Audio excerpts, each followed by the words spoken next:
Bo día.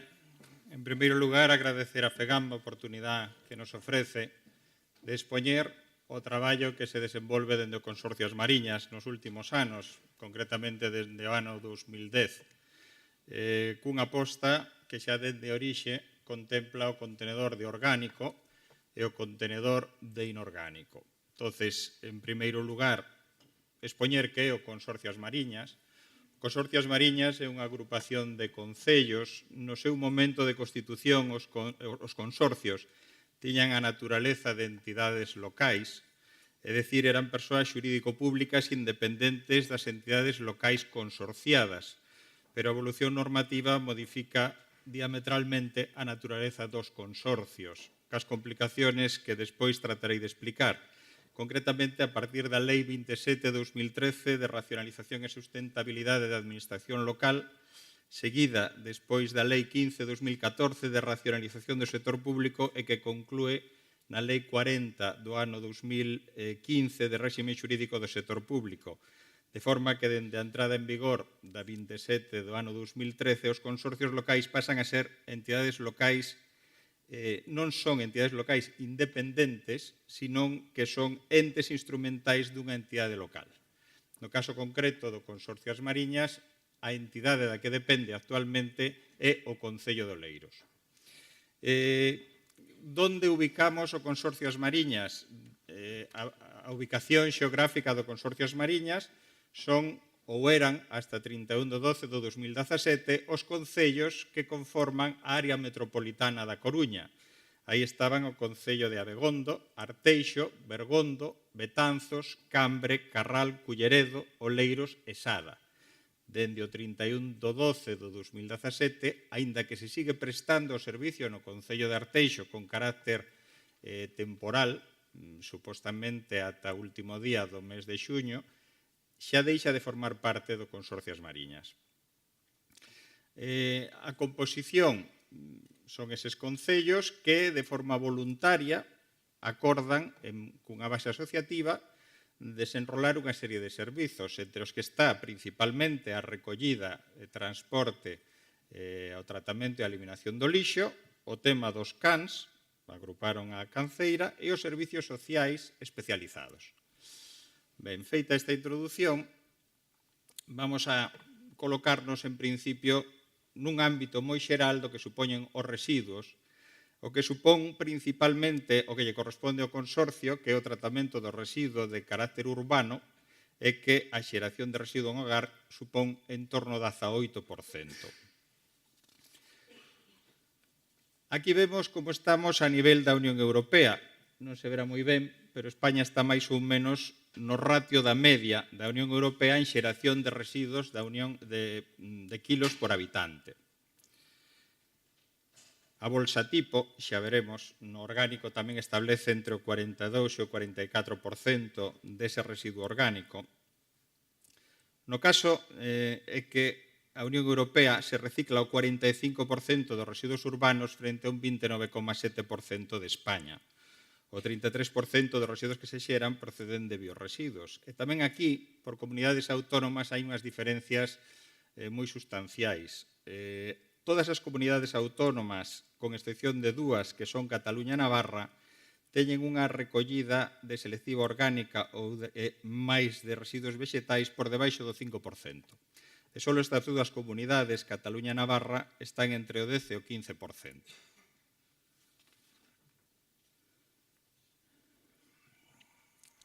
A obriga que xa se falou da Unión Europea para que os Estados reciclen polo menos o 50%, estáse a ampliar, 55, 60, 65.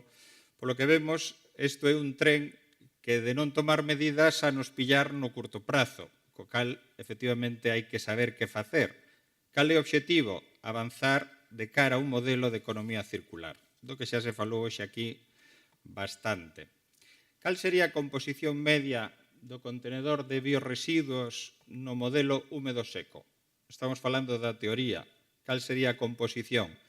Polo menos o 63% desos residuos deberían de ser os solicitados, o 47% deberían de ser restos de alimentos, o 11% restos de xardinería, o 3,3% celulósicos e 1,7% outros biorresiduos. a filosofía dos residuos, evidentemente, que sempre existiron, non é unha cousa nova, pero o quida do gran problema dos residuos é a sociedade ca cultura de usar e tirar. Agora hai un montón de... non parece que o apropiado sexa arranxar as cousas, senón que parece que é máis rentable tirar co que está vello e mercar un novo, co problema que eso xera en materia de residuos. Bueno, sobre algunhas cousas vamos a pasar, porque xa na primeira parte falaron do que eran os residuos urbáns, a composición de residuos da bolsa tipo. Hai unha característica sustancial dentro dos residuos do Consorcio de Mariñas e que dende o momento inicial existía a doble contenerización, un ano para implantarse con carácter xeral. Cal é a vantaxe de ter un contenedor de orgánica a carón dun contenedor de inorgánica? Que o veciño é capaz de, separando o lixo no seu domicilio, depositar de forma xeitada a materia orgánica no seu contenedor. Na teoría temos esa posibilidad, na práctica é que o que se está depositando non sigue esos parámetros. Nos temos unha cantidad de impropios moi grande no contenedor de orgánica, falo de en torno ao 50% de residuo que non correspondería a ese contenedor, e ese que sería un problema se agranda cando pasa o mesmo no contenedor de inorgánica. O veciño deposita no contenedor que lle resulta máis doado depositar, e moitas veces no máis grande. Entón, no de inorgánica deposita ese residuo.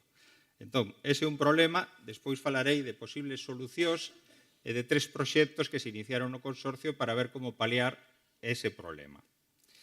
Bueno, a recollida selectiva, todo o mundo ten máis ou menos claro en que consiste. No caso do consorcio, orgánico, inorgánico, papel, cartón e vidrio, e despois recollidas diferenciadas, tanto de aceite, cos seus propios contenedores, como de textil, cos seus propios contenedores, recollida de mobles en seres e despois mini puntos limpios e o que consiste os puntos limpos. Vamos a ver un pouco desgranadamente en que consiste.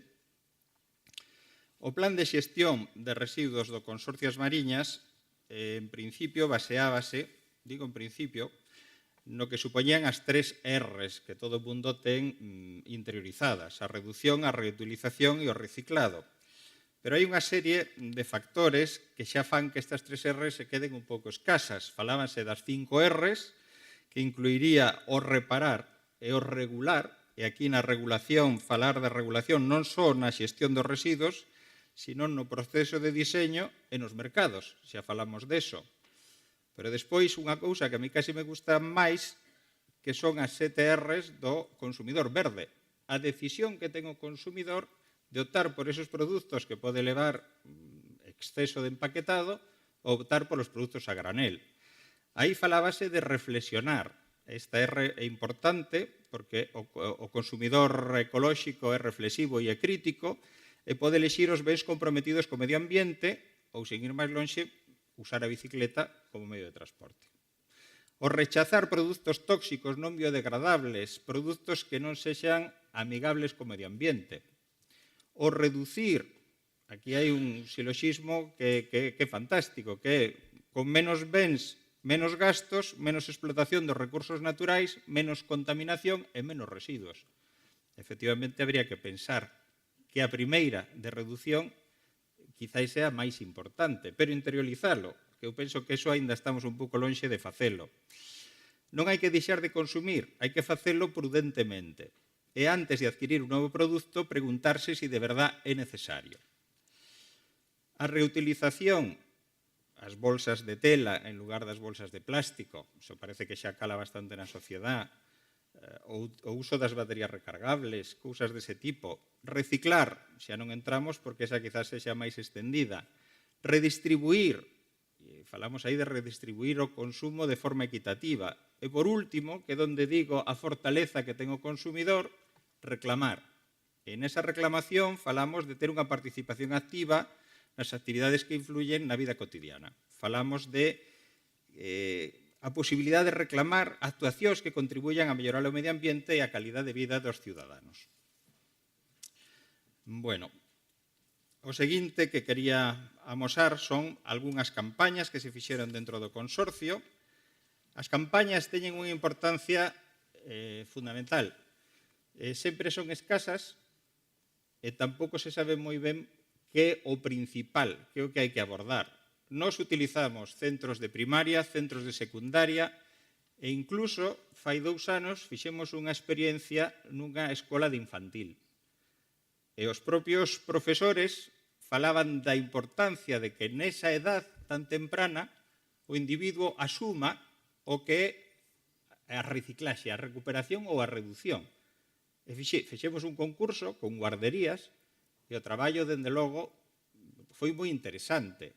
Non só traballar en primaria, secundaria, traballamos co CEIDA, igual que traballan outros organismos, pero traballar nos primeiros estados desa infancia para que eso quede interiorizado e de cara ao futuro sexa máis fácil de traballar. Bueno, o reducir, xa falamos, e o reutilizar, aproveitando o material tantas veces como sexa posible, separar os residuos para o tratamento posterior. Tratábamos de dar unha serie de pistas sobre mercar a granel, os envases familiares, os produtos de recambio, o papel polas dúas caras, medidas que xa son coñecidas e moitas veces xa aplicadas. O aproveitamento dos envases. Hai algunha iniciativa, por exemplo, en algún centro social, na que non se permite platos e vasos de plástico, senón que se utiliza unha vaixela que despois se lava e queda para o seguinte. A cultura do consumo, de usar e tirar, tratar de deixala o máis aparcada posible. Usar, guardar e reutilizar. Aforrar diñeiro, rentabilizar a enerxía e reducir a produción de lixo.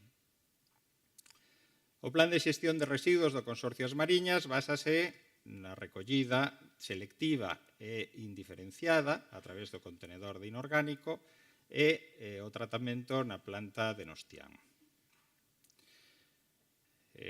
O noso sistema de reciclaxe, pois moi similar ao do Barbanza, falábamos de os contenedores exclusivos de orgánica e os de inorgánica. Despois, cando demos algunha cifra do consorcio, veremos a ineficiencia que existe no depósito desos residuos de materia orgánica, porque as toneladas que se esperan de materia orgánica non se reciben do contenedor de orgánica, recíbese menos.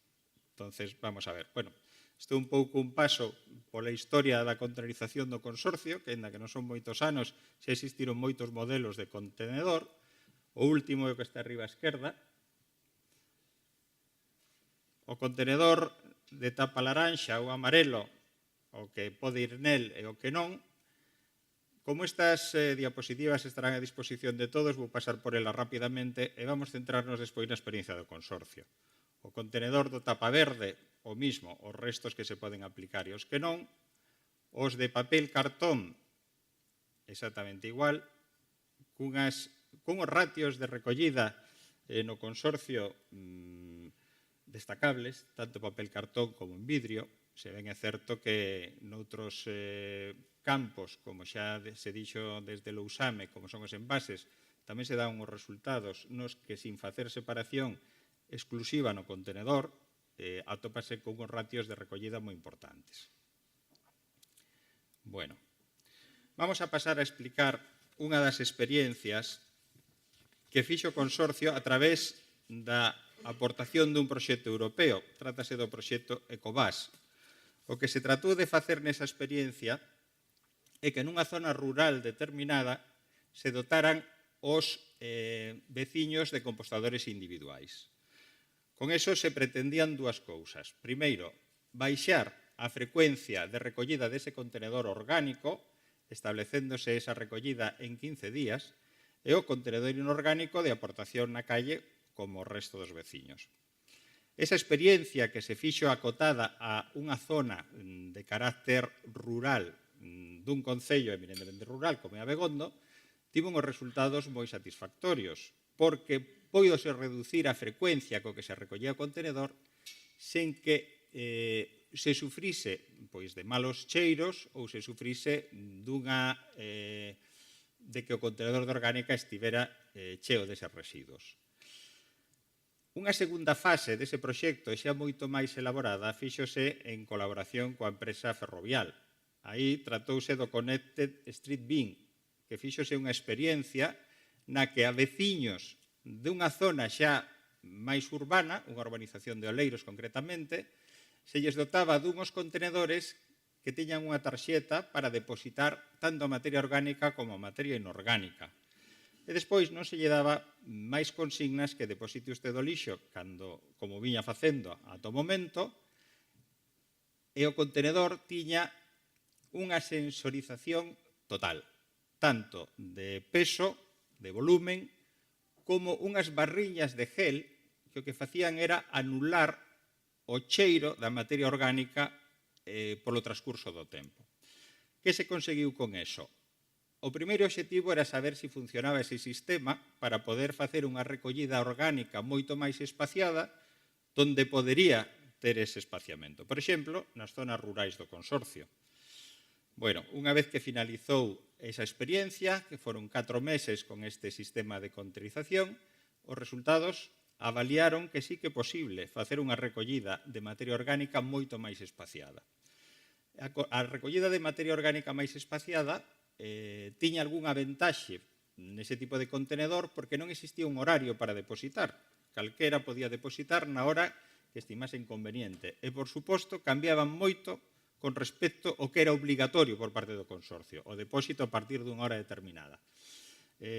Na urbanización na que se fixo era necesario ter en conta que ali moitas veces o lixo o depositaba a persoa que traballaba na casa, entonces os horarios non se correspondían co fin co comenzo da noite, ás 10 da noite, a partir das 10 da noite, sino que o facían cando finalizaba o turno de mañá ou cando empezaba o turno de tarde. Aí era cando depositaban o lixo. Entonces, claro, xurdía a pregunta de se é necesario, se non é necesario recoller a materia orgánica todos os días e non é necesario impoñer un horario para o depósito dese residuo, a pregunta trasladábase ao resto, a fracción resto. É necesario recoller esa fracción resto todos os días? Pois seguramente non.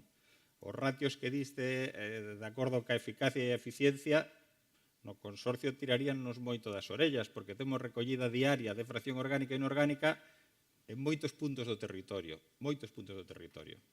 Temos unha contenerización excesiva. Nos comenzamos no ano 2005 con 8.000 e pico contenedores e no ano 2018 temos 13.000 e pico contenedores.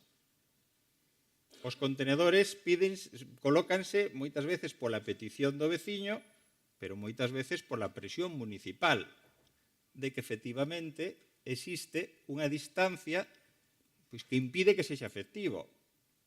Vos falabades de 200 metros e 300 metros. No consorcio, con anterioridade ao consorcio, eran 500 metros a partir do que non se pagaba o lixo. Se tiña un contenedor máis alonxado de 500 metros, non se pagaba o lixo. Eso desapareceu. Tamén había dous tipos de tarifas, unha de recollida diaria, outra de recollida alterna. O concepto de prestación do servizo. A nós cobrámoslle por retirarlle o lixo, non pola frecuencia co que se realice. Non poden desbordar, non pode oler, ten que estar limpo, eso é certo. Ordenanza do consorcio común, a ordenanza fiscal común. Que ocorre? O consorcio, como tal, non ten potestade sancionadora. Entón, nos poderíamos establecer a xestión, pero o que non se pode facer é establecer sancións por incumplimento. O que se fai agora é establecer unha ordenanza común de sancións de todos os concellos de cara aos incumplimientos da ordenanza xeral. Depósito fora de contenedor, depósito fora de hora. Esas son as cuestións que dende o consorcio se lle trata de dar forma para que todos os concellos que participan do consorcio teñan un mismo sistema. Unha cousa maiores, como non se ten potestade sancionadora, teríamos que recurrir a cada unha das policías de cada un dos municipios para sancionar certas accións. Ten que haber unha autoridade que diga efectivamente, pois este señor deixa sempre a basura ao lado do contenedor, non o mete no contenedor. Agora estáse a crear unha policía dentro da que xa existe nos concellos do consorcio que teña unha atribución medioambiental. e que poda facer estas cuestións en cada un dos concellos. É dicir, non sería o Policía Municipal do Concello de Abegondo o que regule esa acción en Abegondo, senón que sería un conxunto de 4 ou 5 ou 6 policías de distintos concellos os que un día lle toque a Abegondo, outro día lle toque a Bergondo e outro día lle toque a Betanzos.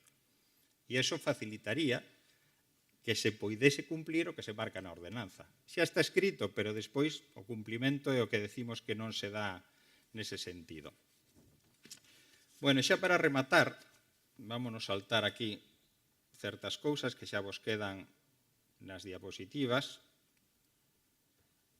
Vamos falar do proxecto de contenerización, do proxecto de compostaxe domiciliaria que imos facer en toda a área, en primeiro lugar con carácter voluntario e que se vai lanzar o día 20 deste mes.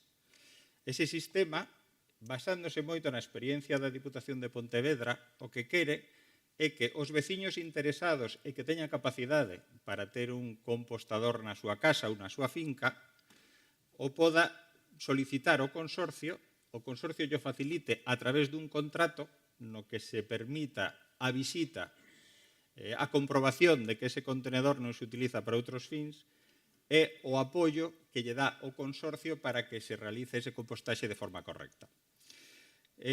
Tratábamos de afrontar dous problemas que concurrían. Por unha parte, o residuo, os restos de podas que nos depositaban nos puntos limpos moitas veces colmataban o que era ese punto limpo.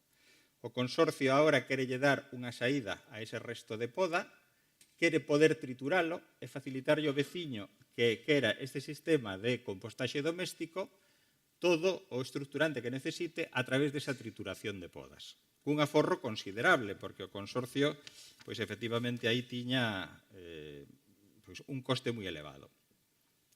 Sobre orgánico recollido, aquí só paro a decir dúas cousas. O que se recolle no contenedor orgánico son 15.510.000 sobre un total de 74, que se temos en conta orgánico e inorgánico, pois suman 69. Isto, evidentemente, non responde aos ratios dos que estamos falando da recollida orgánica, pero esta é a realidade do consorcio. Quere decir que moitas veces o que se deposita no contenedor de orgánico non responde o que se tiña que depositar nese contenedor. Bueno, a importancia das campañas queda establecida, aí non hai que incidir máis. Isto é o que se vai lanzar agora, a campaña de fomento de compostaxe, a partir do día 20. E despois, dúas reflexións. Primeiro, os retos de cara ao futuro. Para min, un moi importante sería establecer, algo se falou hoxe aquí, determinar o modelo de recollida que se adapta a cada zona. Si falamos do contenedor en acera, que é o sistema que estamos utilizando nós, si se fala do contenedor en áreas de aportación, o contenedor orgánico que pode estar co de papel, cartón e vidrio, polo tanto, nunha distancia maior, pero que motive o veciño a depositar esa materia orgánica que sexa de calidad, ou ben unha recollida porta a porta. Solo vou dar dúas cifras sobre o que supón nas experiencias que hai en España o cambio de recollida de porta a porta ou recollida en contenedor. En contenedor falábase de 150 gramos por habitante e día, de media. Se a recollida se fixera porta a porta, se falaba de 298 gramos por habitante e día. E nos sistemas de recogida en áreas de aportación melloraban a calidade de aportación da fracción orgánica entre un 5 e un 7% con respecto da aportación en acera. Iso é importante. E xa por último, falar dunha experiencia que se vai implantar no consorcio que supón a colocación de contenedores de materia orgánica con tarxeta e de aportación voluntaria a maiores dos que xa existen. Para que se quere facer isto? Para que o que realmente teña unha conciencia de separación da materia orgánica poda facelo en boas condicións. Actualmente, as queixas son de que o contenedor de orgánica está moi contaminado, ten outros elementos que non corresponden a ese contenedor. O que o quere facer ben e ao abrir o contenedor ve como está o contenedor, tende o desánimo. Eso é normal. Entón, vamos facer unhos contenedores de materia orgánica con tarxeta, se solicitará voluntariamente polo veciño e o que quere depositar esa materia orgánica, no futuro estudiarase unha reducción da tasa. Son medidas que deberían de ir acompañadas. E xa para acabar, e non lle roubo máis, o compañeiro de Allariz. Reflexionar sobre os seguintes aspectos. Se a recollida separada e diferenciada da fracción orgánica é un mecanismo para incrementar a taxa de reciclaxe. A separación en orixe de calidade facilita a xestión posterior, xa nos dixo Jacobo que ampliamente. Se a reciclaxe comporta un sobrecusto engadido, que sí que o supón, e se necesita valorar de xeito global o custo-beneficio, porque ao final, evidentemente, é máis barato. Analizar a posibilidade de flexibilizar a recollida do resto de fraccións, imprescindible dispor de plantas de compostaxe ou digestión a unha distancia razonable e non existe un modelo tipo que se poda adaptar a todos os concellos. En función de cada concello, haberá que establecer o sistema que corresponda. Bueno, isto é todo. Moitas gracias.